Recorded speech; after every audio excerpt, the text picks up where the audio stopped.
तो आदाब, नमस्कार, गुड इवनिंग, सत श्री अकाल। एक बार फिर आप तमाम लोग का स्वागत है। पूरी फैमिली अच्छी होगी, अपना ख्याल रख रही होगी। अक्सर जब भी कोई क्राइम होता है फिर उसकी इन्वेस्टिगेशन होती है और उस इन्वेस्टिगेशन को लेकर हम तमाम लोग बहुत बातें करते हैं, खासतौर पर हम जैसे क्राइम रिपोर्टर। लेकिन कई इन्वेस्टिगेशन ऐसे होते हैं जिसकी जब जांच जिस तरीके से पुलिस करती है और जिस बड़े पैमाने पर और जिन छोटी छोटी चीज़ों को लेकर और फिर कैसे वो उस केस के अंजाम तक पहुंचाती है, ये अपने आप में बेहद दिलचस्प सुनने में लगता है। लेकिन इसके पीछे की जो मेहनत होती है उन पुलिस वालों की, वो काबिल तारीफ है। आज की कहानी एक ऐसी कहानी है जो आपको हर मोड़ पर चौंकाएगी, और जब इस कहानी का क्लाइमेक्स आएगा तो फिर आप शायद उससे पहले कुछ और सोच रहे होंगे, निकलेगा कुछ और। बात 31 जुलाई 2019 की है, 31 जुलाई 2019। बेंगलुरु एयरपोर्ट, जिसका नाम है केम्पेगौड़ा इंटरनेशनल एयरपोर्ट, KIA, किया भी कहते हैं, इसका एक बैक साइड है इस एयरपोर्ट का। उस बैक साइड में 31 जुलाई की 2019 की सुबह सुबह एक शख्स गुजर रहा था, और ये सन्नाटा इलाका है। बहुत सारे लोग इस पीछे का जो एयरपोर्ट का हिस्सा है उसका इस्तेमाल ट्रैफिक से बचने के लिए करते हैं, ट्रैफिक कम ही होता है वहां पर। तो एक शख्स गुजर रहा था, उसने देखा सड़क किनारे एक लेडी की लाश पड़ी है, एक महिला की लाश, जिसका चेहरा जो है सर कुचला हुआ है, और सर कुचलने की वजह से थोड़ा चेहरा भी इतना पहचान भी नहीं है, खून चारों तरफ। वो शख्स देखकर घबरा जाता है, फौरन लोकल पुलिस को खबर करता है। अब एयरपोर्ट की जो पुलिस है वहां की टीम फौरन आनन फानन में वहां पर पहुंचती है, मौका या वारदात का मुआयना करती है, तो देखती है कि उस लेडी के सर पर किसी वजनी चीज से मारा गया। साथ ही उसके बॉडी में कई जगह स्टेप के भी निशान थे, यानी चाकू भी मारा गया। तो किसी का सर कुचला गया और उसको चाकू भी मारा गया, थोड़ी सी अजीब बात थी। अब पुलिस खैर लाश को ध्यान से देखती है। मरने वाली ने एक टी शर्ट पहन रखी थी, एक जीन्स पहन रखी थी, सैंडल था, और हाथ में टाइटन का एक वॉच। उसके पर्स या मोबाइल, बाकी ऐसी कोई भी चीज नहीं थी जिससे उस लेडी की शिनाख्त हो सकती थी। अब बेंगलुरु पुलिस के लिए बड़ा मुश्किल था कि पहले तो उस लेडी की शिनाख्त करें। अब वो चूंकि एयरपोर्ट के पास मिली थी, तो पहले तो ये था कि शायद ये कोई फ्लाइट पकड़ने वाली हो। दूसरा ये था कि एयरपोर्ट का बैक साइड है और लोकल लोग बहुत सारा उसका इस्तेमाल करते हैं, तो ये भी था कि ये निकलने के लिए इस रास्ते का इस्तेमाल कर रही हो बिना ट्रैफिक के। दिखने में लेडी का जो हुलिया और बाकी चीजें, उससे लग रहा था कि ये साउथ इंडिया की नहीं है, ये कहीं नॉर्थ इंडिया की है। लेकिन क्लू कुछ नहीं, न मरने वाली का नाम, न ठीक से चेहरा, कोई ऐसी चीज नहीं जिससे कातिल तो बात की बात है, पहले जो मरी है उसका ही आप उसकी सच्चाई निकाल लो। बेंगलुरु पुलिस के लिए चैलेंजिंग था ये काम। 20 लोगों की एक टीम बनाई गई, 2-2 लोगों की टीम डिवाइड की गई, 10 लोग, एक तरह से 10 टीम हो गई, अब 2-2 में मिलाकर 20। 4 काम दिए गए हर टीम को, और 4 काम ये था। पहला कि इस लेडी ने जो जीन्स पहन रखी थी, वो उस जीन्स को देख के लग रहा था कि ये एक महंगा ब्रांड है और आम जीन्स नहीं है, तो उस जीन्स के ऊपर लेबल भी था।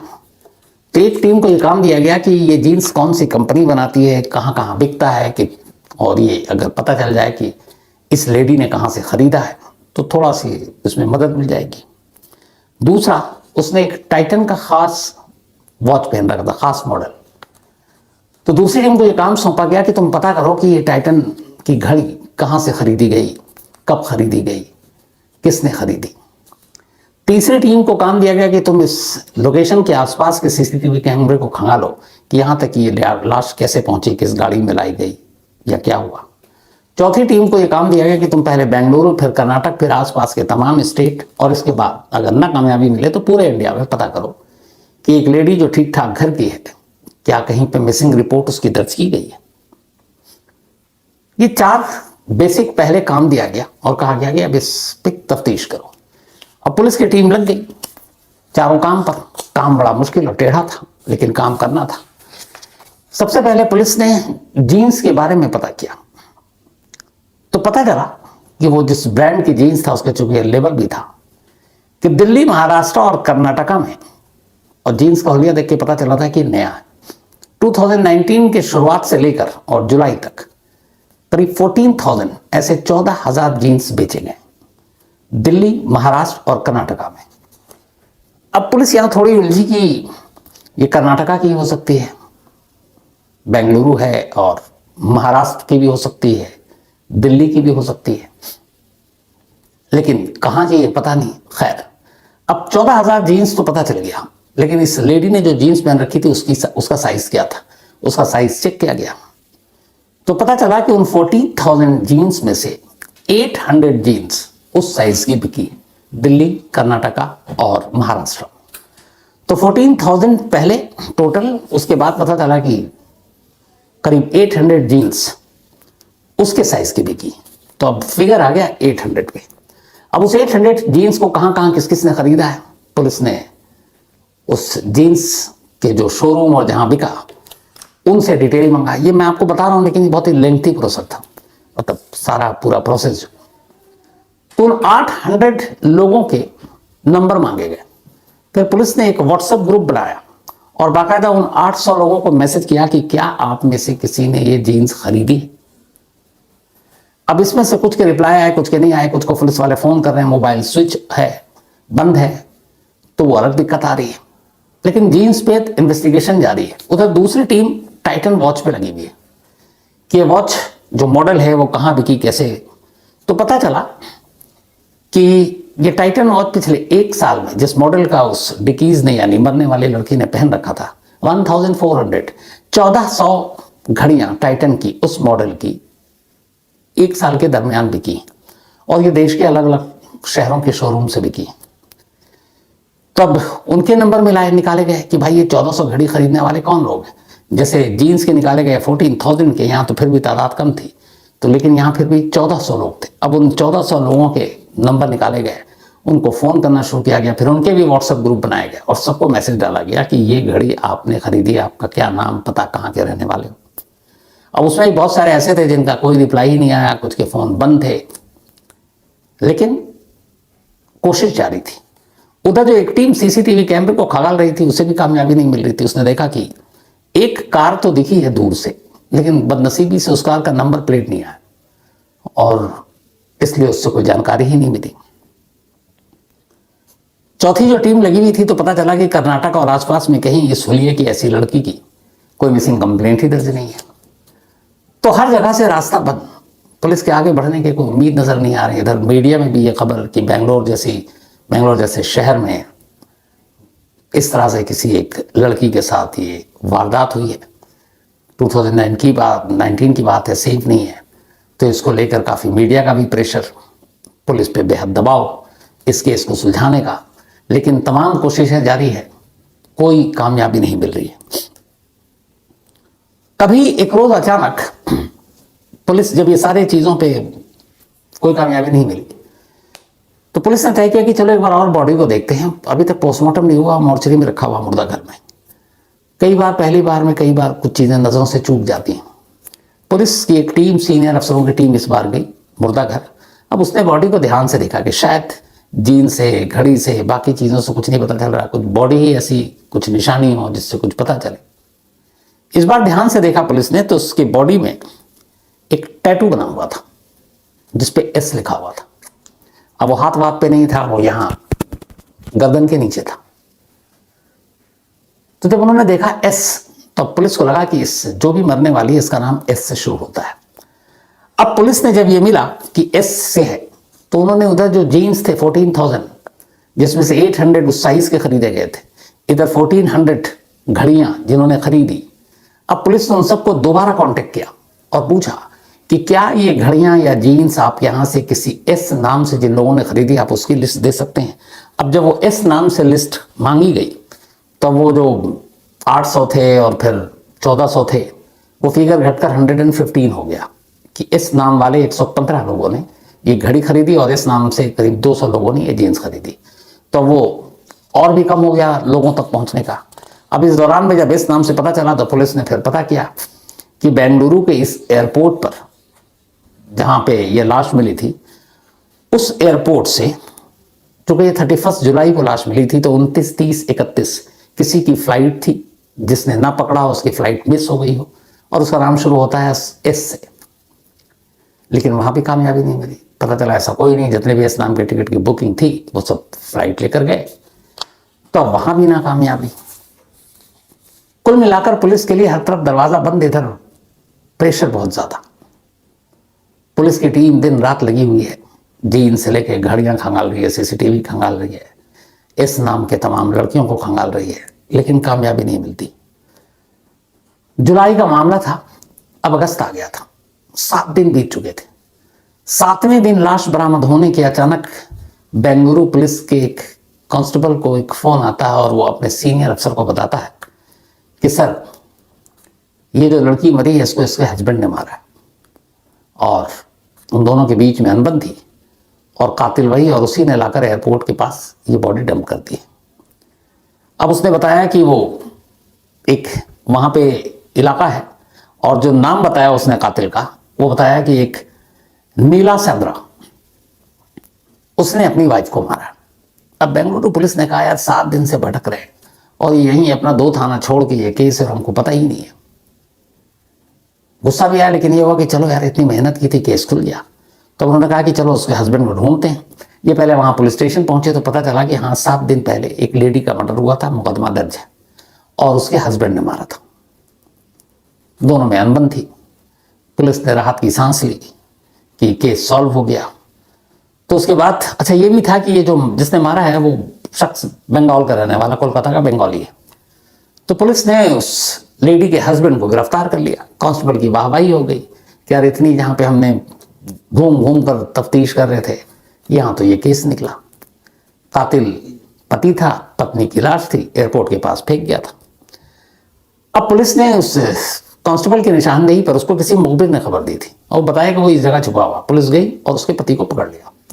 पकड़ने के बाद अब पुलिस उससे पूछताछ करती है तो वो टूट जाता है, कहता हाँ साहब मैंने अपनी बीवी को मारा, मुझसे बहुत लड़ाई करती थी और उसका किसी और से अफेयर था, जो भी उसने बातें की।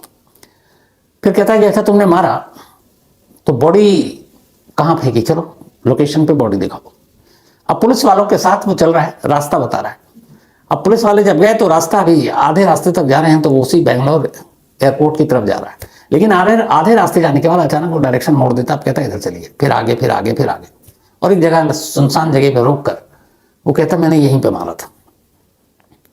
अब पुलिस वहां भौचक्की, कह रहा है ये शख्स कत्ल करने की बात कबूल कर चुका है, बीवी को मारने की बात मान रहा है और कह रहा है कि यहाँ पे मैंने मारा है। पुलिस को बॉडी मिली एयरपोर्ट के पीछे से, तो ये क्या मजाक है। तो पुलिस हड़काती है कि तू यहाँ मारा है तो फिर ले जाकर के एयरपोर्ट के पास बॉडी फेंकी थी। कह रहा नहीं सर मैंने यहीं मारा था, यहीं बॉडी फेंकी थी, वो बॉडी मिली नहीं थी। अब उसने कहा यहाँ फेंकी थी तो कहाँ है बॉडी, तो उसने कहा यही है, मुझे एग्जैक्ट याद नहीं है, अंधेरा था लेकिन यही मैं ढूंढता हूँ। थोड़ी देर के बाद झाड़ियों में वो ले गया पुलिस को और एक लेडी की लाश पड़ी हुई थी। अब जैसी वो लाश मिली उसने कहा ये है मेरी बीवी जिसे मैंने मारा है, और वो 1 हफ्ते पहले उसने कत्ल किया। अब पुलिस ने अपना सर पकड़ लिया। जिस केस को उसने मान लिया था कि सुलझ गया है, यहां तो उल्टा हो रहा है। लाश मिली एयरपोर्ट के पीछे, कातिल को इन्होंने पकड़ा और कातिल दिखा रहा है हमने यहां, और वहां से भी एक और लाश मिल रही है। फिर वो पूरी कहानी बताता है, तब पुलिस को गलती का एहसास होता है, लेकिन उनकी इस गलती की वजह से एक दूसरे मर्डर का केस सुलझ गया। उसने लाश भी बरामद कर लिया। उसके बाद फिर पुलिस क्या करती, तो बेंगलुरु एयरपोर्ट की पुलिस ने फिर उस कातिल को उठाकर उस पुलिस के हवाले कर दिया, टीम के जिसके एरिया में ये मर्डर हुआ था।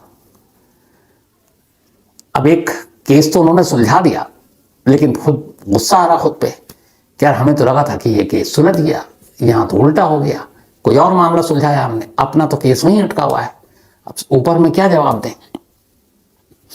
अब पुलिस फिर से परेशान और शुरुआत से फिर लगी हुई है। अब इसी दौरान में एक और कहानी हो जाती है। इस कहानी में बहुत सारे ट्विस्ट हैं। तो दूसरा मर्डर खुल गया। अब पुलिस की टीम फिर से लग गई उसी जीन्स पे, उसी घड़ी पे, उसी सीसीटीवी फुटेज पे, मिसिंग की सब, मतलब शुरुआत से अब कर रही है। 7 दिन हो चुके थे, अब 8वें दिन से फिर लग गए। जो टीम इस पूरे मामले की जांच कर रही थी उसके एक सीनियर अफसर ने कुछ वक्त पहले बेंगलुरु में एक चोर को पकड़ा था, और वो चोर एक घर से उसने बहुत सारी ज्वेलरी चुराई थी जिसकी कीमत करीब 50 लाख रुपए थी।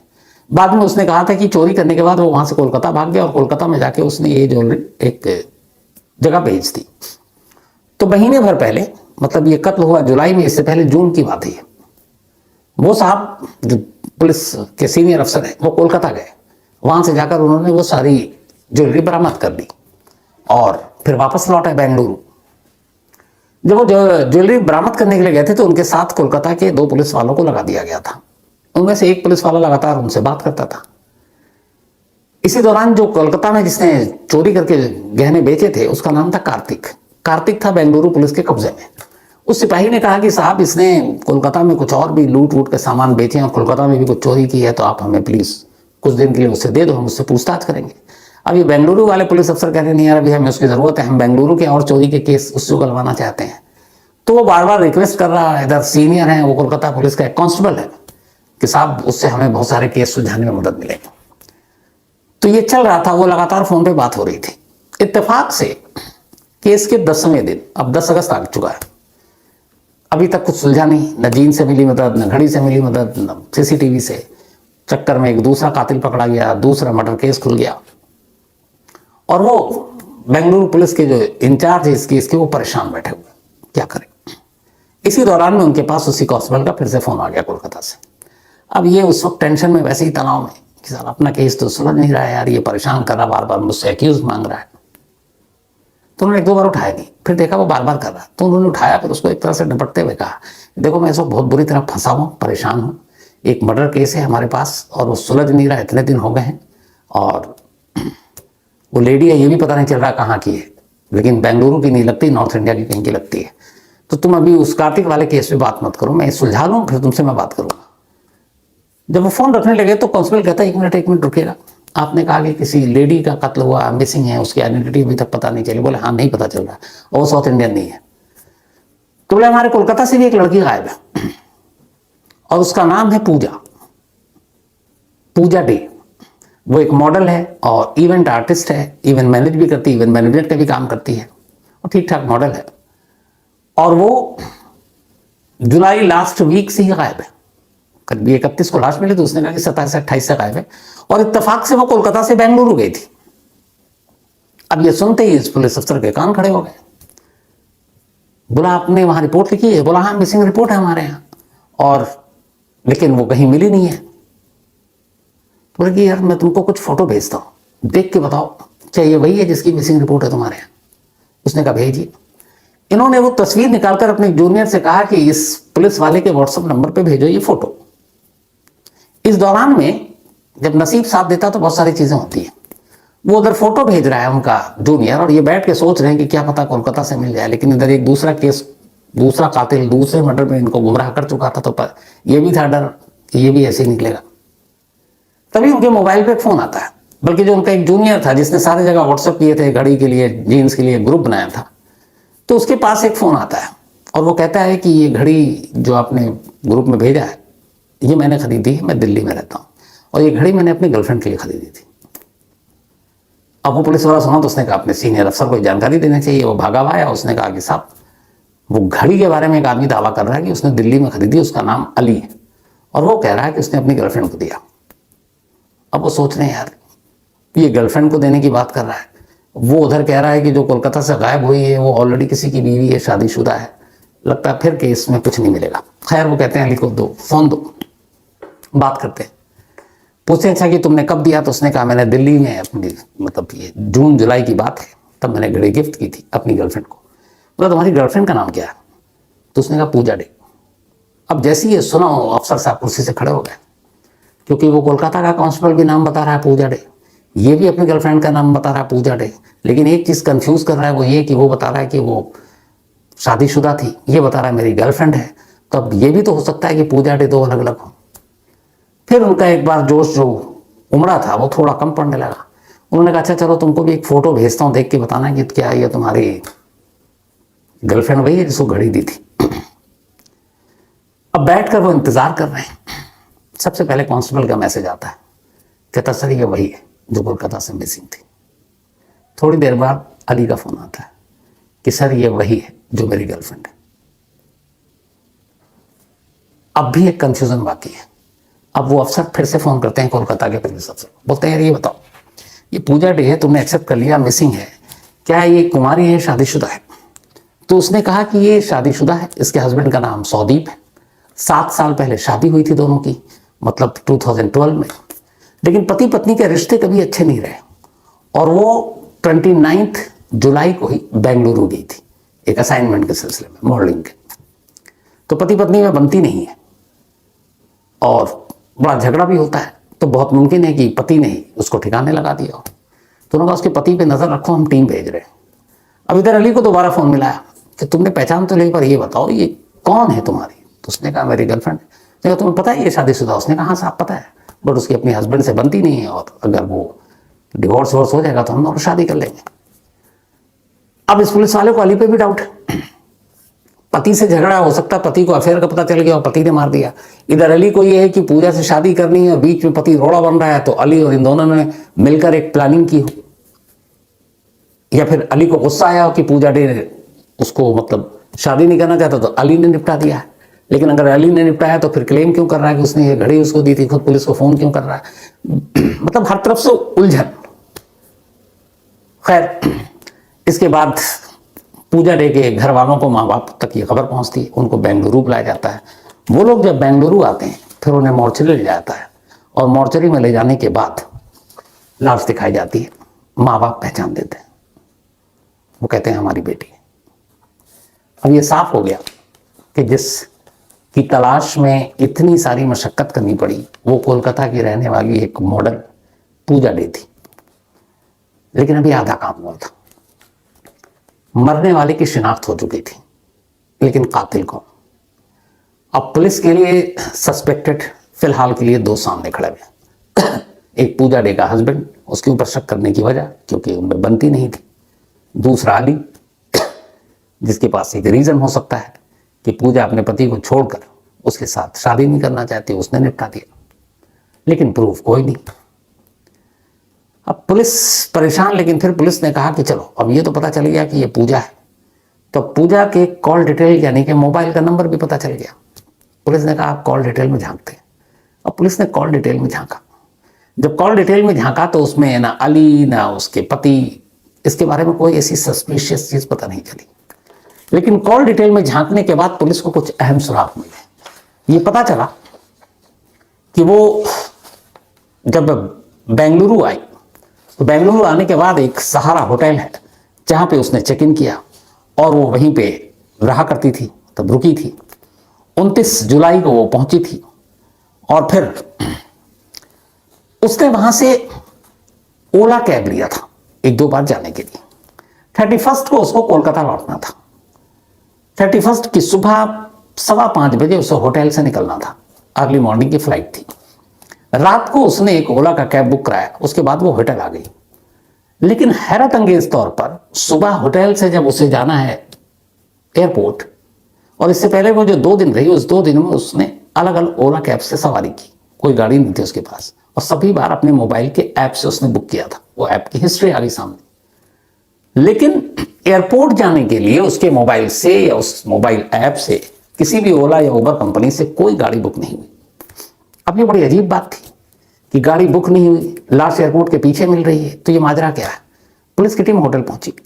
होटल पहुंचने के बाद उसने सीसीटीवी फुटेज, चुके अब होटल का नाम भी सामने आ गया था, और फिर पूछा उससे कि ये बताओ कि मैडम यहाँ पे गाड़ी में कब आती हैं और सुबह एयरपोर्ट जाने के लिए कौन सा कैब यूज करती हैं? तो होटल वाला बताता है कि साहब रात को वो ओला से आई थी, सीसीटीवी फुटेज में नंबर है, लेकिन सुबह जब वो जा रही थी तो वही कैब वाला आया था जो रात को आया था और वही लेकर चला गया। अब सवाल यह कि अगर वही आया तो फिर सुबह की बुकिंग पूजा ने क्यों नहीं कराई? आप कभी भी अगर ओला ओवर आप यूज करते हैं तो आपको जितनी बार ट्रैवल करना, हर बार आपको उस ऐप पर जाकर बुक करना अपना ड्राइव। रात का तो है जाने का और होटल आने का, लेकिन होटल से एयरपोर्ट जाने के लिए वो ओला लेती है, लेकिन उसके बावजूद वो बुक नहीं करती है अपने उससे। तो अब ये हुआ कि सुबह गई किससे? फिर वो सीसीटीवी होटल का ठिकाना गया तो पता चला कि जिसने रात को उसको ड्रॉप किया था उसी कैब ड्राइवर ने सुबह उसे पिक किया। उसे लेने के लिए वही आया, लेकिन विदाउट ऐप की बुकिंग के। अब ऐसा क्यों हो सकता है और कैसे हो सकता है? मुमकिन है। मुमकिन ऐसे है कि कई बार लोग ये कहते हैं कि आप करेंगे तो इतना है, अब सस्ते में मैं आपको छोड़ दूंगा, तो आप कहाँ बुक करा रही है और आपने बता दिया आपको इतने बजे एयरपोर्ट है, मैं पहुंच जाऊंगा मैम राइट टाइम पर। तो ये हो सकता था। खैर, अब वो नंबर आ गया। अब पुलिस ने उस नंबर के थ्रू नाम और वो सारी चीजें निकाली तो पता चला नागेश नाम का एक 22 साल का लड़का है जिसकी ये कैब थी। उसका एड्रेस था पुलिस उसके घर पहुंची, वो आराम कर रहा था घर में। पुलिस ने उसको दबोचा, उठाया, लाया, पूछताछ की। 5 घंटे में केस खुल गया। उसने बताया कि उसने 2 बार उसकी गाड़ी में सफर किया और नागेश के एक भाई ने एक और गाड़ी ईएमआई पर खरीदी, लेकिन ईएमआई के पैसे भरने के लिए उसके पास पैसे नहीं थे। तो उसे लगा कि क्या करें, गाड़ी वापस चली जाएगी। तो उसने जब 2 बार पूजा को अपनी गाड़ी में घुमाया तो उसे ये पता चल गया पूजा के कपड़ों से, बातचीत से, कि अमीर है और इसके पास अच्छे खासे ज्वेलरी और कैश वैश होंगे, एटीएम कार्ड में भी ठीक ठाक पैसे होंगे, दिखने में भी खूबसूरत थी, उसकी नीयत भी बेईमान हुई। बस उसने उसी को लूटने का फैसला कर लिया। 31 की लेट नाइट ये उससे इसी नियत के साथ कहता कि आप बुक मत करना, मैं लेने आ जाऊंगा। क्यों? वो नहीं चाहता था कि ये रिकॉर्ड पर आए कि बुकिंग ये हुई थी, ड्राइवर ये था। तो सब कुछ चोरी छुपे। पूजा को भी लगा चलो कुछ पैसे बच जाएंगे, उसने भी, और ड्राइवर भी ठीक ठाक था, उसने कहा ले चलो। अब चूंकि 5:15 बजे वो निकली, रात को लेट पहुंची थी, नींद पूरी हुई नहीं थी, कैब वाला उसको लेकर जा रहा है। फिर उसने बता दिया था कि इधर ट्रैफिक मिलता है, रात को इंटरनेशनल फ्लाइट्स बहुत आती हैं, सड़क जाम होता है, तो हम पीछे वाले रास्ते से चलेंगे, वहाँ ट्रैफिक नहीं होता है। उसने भी उस पर भरोसा किया। रास्ते में उसको हल्की सी नींद आने लगी। जब नींद आने लगी तभी लगा नागेश को कि यही मौका है। उसने गाड़ी एक जगह रोकी और गाड़ी के अंदर से एक रॉड टाइप की चीज़ निकाली और उससे कहा कि तुम सारे पैसे और ये सारी चीज़ें मुझे दे दो। वो घबराई, लेकिन उसने मुकाबला किया। उसने बोला मैं शोर मचाऊंगी। वो डर गया, उसने उसके सर पे मारा। तब भी उसने हिम्मत दिखाई और वो गाड़ी से एक दरवाज़ा खोलकर बाहर भागने लगी। फिर ये पीछे भागा और भागने के बाद इसके पास चाकू था, पूरी तैयारी से आया था। फिर उसने उसको 4 बार चाकू पे हमला किया। जब वो गिर गई, फिर वहीं पे एक और वजनी पत्थर था, उसने पत्थर उठाया और उसके सर पे मारा। इसके बाद उसने उसके सारे जो शिनाख्ती कार्ड, उसके पर्स, सब कुछ वो अपने साथ ले गया। जाने के बाद एटीएम से उसके पैसे भी निकालता है। बस वो घड़ी देखना भूल गया था। और ये सब कुछ करने के बाद वो आराम से अपने घर चला जाता है। और जब 7, 8, 10 दिन बीत जाते हैं तो उसे लगा कि वो कहीं सामने आया ही नहीं है, उसका कहीं नाम भी नहीं है, उसने बुक भी नहीं कराया, तो वो पकड़ में नहीं आएगा। लेकिन आखिर में पकड़ा गया। लेकिन जब क्लाइमेक्स आया तो खुद पुलिस को भी हैरानी हुई कि उसने क्या क्या सोचा था। एक दूसरा कत्ल इस केस के चक्कर में खुल गया। एक पति लगातार रेडार पर था और उससे पूछताछ और कड़ी इंट्रोगेशन की तैयारी चल रही थी। एक बॉयफ्रेंड था जिसके ऊपर शक हुआ, उसको दिल्ली से बेंगलुरु लाने की तैयारी चल रही थी। लेकिन कातिल एक गुमनाम निकला जो कुछ हजार रुपए लूटने के लिए और उसकी मंशा रेप भी करने की थी। इस वजह से पूजा की जान चली गई। तो यह थी आज की कहानी बेंगलुरु की। जैसा मैंने शुरू में कहा, कई बार जो पुलिस केस सुलझाती है बड़ा आसान लगता है हमें, लेकिन जब वो स्टेप बाय स्टेप एक एक चीज को फॉलो करते हैं, जैसे छोड़िए आप सिर्फ एक सीसीटीवी कैमरे को, हमने तो बोल दिया, आपने सुन लिया। 400, 500 सीसीटीवी कैमरे को, एक तो हर कैमरे को नजर रखना रास्ते में कहाँ कहाँ है। फिर जब वो कैमरा मिल जाए तो उस टाइम के हिसाब से उसके फुटेज को देखना, मतलब 2-2 घंटा बैठकर। इसका तजुर्बा है मुझे, हम लोग ऑफिस में बैठते हैं, कई पुराने हमें आर्काइव से फुटेज निकालने होते हैं अपनी स्टोरी के लिए। 1-1, 1.5, 2-2 घंटे, उसके बाद जाने कितने टेप देखने पड़ते हैं। मतलब मुझे याद है मैंने 6-6 घंटे निकाल दिए होंगे टेप देखने में। तो वो तो वहाँ पे इन्वेस्टिगेशन चल रहा है, कितने सैकड़ों सीसीटीवी कैमरे देखने, जाकर दुकान दुकान मोबाइल से व्हाट्सएप ग्रुप बनाकर जीन्स की घड़ियों का पता कराना, कोलकाता में डील करना, दिल्ली में डील करना, मिसिंग पर्सन की अगर आप करें तो वो सारे रिकॉर्ड खंगालना, मंगाना। सच में बहुत ही मेहनत का काम होता है और जब अच्छा काम होता है तो फिर तारीफ जरूर पुलिस की होनी चाहिए। ये वो काम था जिसके लिए बेंगलुरु पुलिस तारीफ की हकदार है। तो आज की कहानी में इतना ही, लेकिन